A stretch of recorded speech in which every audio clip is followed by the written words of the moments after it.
I always thought I knew my neighbors. When you live in the same place for years, you start noticing little things about people.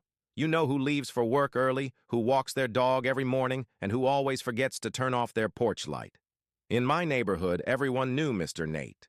He was the kind of person nobody ever suspected. He was friendly, helpful, and always ready to help someone. Mr. Nate fixed broken fences, carried groceries for elderly neighbors, and spent almost every evening teaching kids how to play baseball. People trusted him. I trusted him. That's why what happened that night made absolutely no sense. It was exactly 4 a.m. when I woke up.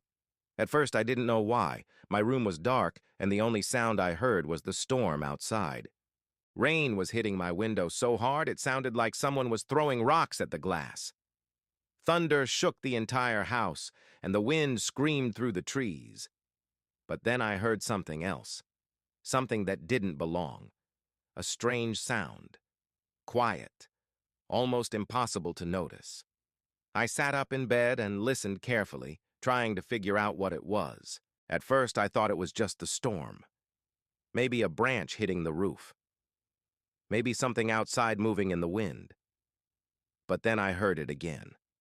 A strange noise coming from somewhere nearby. I slowly got out of bed and walked toward my window. The entire street was completely dark. Every house was silent. No lights, no movement, nothing, except for one place. Mr. Nate's basement window. A weak yellow light was glowing from inside. I stared at it for a few seconds. Seeing him awake at that hour felt strange, but honestly, it didn't scare me. Not yet. I told myself he was probably working on one of his wood carvings, just like he always did. Mr. Nate loved building things. He could spend hours in that basement working on different projects. So I was about to close the curtains and go back to sleep. Then I heard it. A scream. A quiet, muffled scream. My hand froze on the curtain. I stood there completely still, waiting. Maybe I imagined it. Maybe it was only the storm. A few seconds passed. Then I heard it again.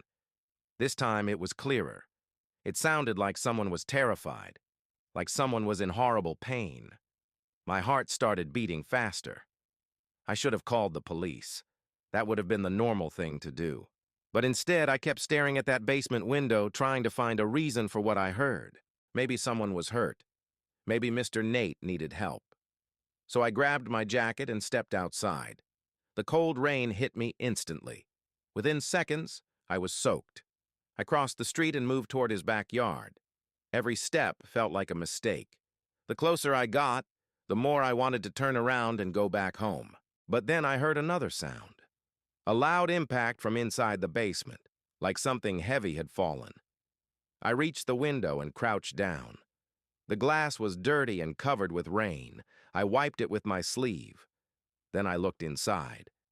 And the second I saw what was happening, my entire body froze. The basement looked completely different from what I expected.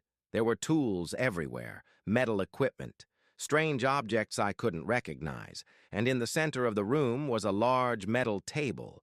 Something was lying on top of it. At first, I thought it was a person. A dead body wrapped tightly in thick, clear plastic. I couldn't move. I couldn't breathe. I just stared through the glass. Then Mr. Nate walked into view, and I barely recognized him. The man I knew from the baseball field was gone. His friendly smile, his calm voice, everything had disappeared. His face was cold, focused, almost emotionless. Mr. Nate stood beside the table and slowly raised his arm. I saw what he was holding. A long, sharp knife. My hands started shaking. I reached into my pocket and grabbed my phone. If this was real, I needed proof. I opened the camera, pointed it through the window, and pressed the button.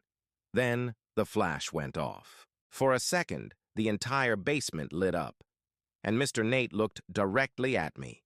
My heart dropped. He knew I was there. I expected him to panic. I expected him to run toward the window. But instead, something else happened. The thing on the table moved, slowly, almost painfully. Its head turned toward me, and it looked at me. That's when I realized something was terribly wrong. It wasn't human. At first glance, it looked like a woman. It had messy red hair, a pale face, and heavy makeup. But the longer I stared, the more I noticed that something about it was completely unnatural. Its arms were too long, its fingers were too thin. Its body had the shape of a human, but everything about it felt wrong, like something had copied a person without understanding how a person should look. Then it smiled, a horrible smile that stretched wider than any human mouth ever could. Its eyes locked onto mine. Not with anger, not with fear, with hunger. Pure hunger. Like it wasn't looking at a person. Like it was looking at food. I felt all the warmth leave my body. I wanted to run. I wanted to scream. But I couldn't move. Then I looked back at Mr. Nate. And something confused me. He wasn't angry. He wasn't trying to hide what happened. He looked terrified. Completely terrified. He started moving his lips, trying to tell me something. The rain was too loud. But I watched carefully. After a few seconds, I understood what he was saying. Two simple words. Don't move. My entire body went numb. I stood there frozen. I didn't move my head. I didn't breathe normally. I didn't even blink. Because something had changed. The creature on the table stopped looking at me. Slowly, its eyes moved away. It was staring at something behind me. My entire body became cold. I wanted to turn around. I wanted to see what was there. But Mr. Nate's warning kept repeating in my mind. Don't move. Don't move. Don't move. Then I felt it. A freezing sensation on my neck. A cold breath. Something was standing directly behind me. Close enough that I could feel it. My mind was screaming at me to run, but my body refused. I stayed completely still, staring through the basement window and waiting for something to happen. I slowly looked at the reflection in the glass. And that's when I saw it. Not directly behind me, but in the window. A shape standing in the darkness. Something tall. Something impossible. Something that looked like it had crawled out of a nightmare. And the worst part was that it had been there the entire time. I realized the truth. The thing on the table wasn't trapped. Mr. Nate wasn't trying to kill it. He was trying to stop it. He had been keeping it there, protecting everyone from it, protecting the entire neighborhood, including me. And I had almost ruined everything by walking outside. I don't know how long I stood there. Maybe a few seconds, maybe a few minutes. But eventually the cold breath disappeared. I heard movement behind me, a quiet sound in the darkness. Then suddenly there was nothing. No breathing, no footsteps, just the sound of the rain. I ran. I didn't look back. Not once. I rushed through the yard, crossed the street, and locked myself inside my house. I stayed awake until sunrise. I kept every light on, and I couldn't stop thinking about what I saw through that basement window. The next morning, I went to Mr. Nate's house. The basement light was off. Everything looked normal, almost too normal. Mr. Nate opened the door. He looked exhausted, like he hadn't slept at all.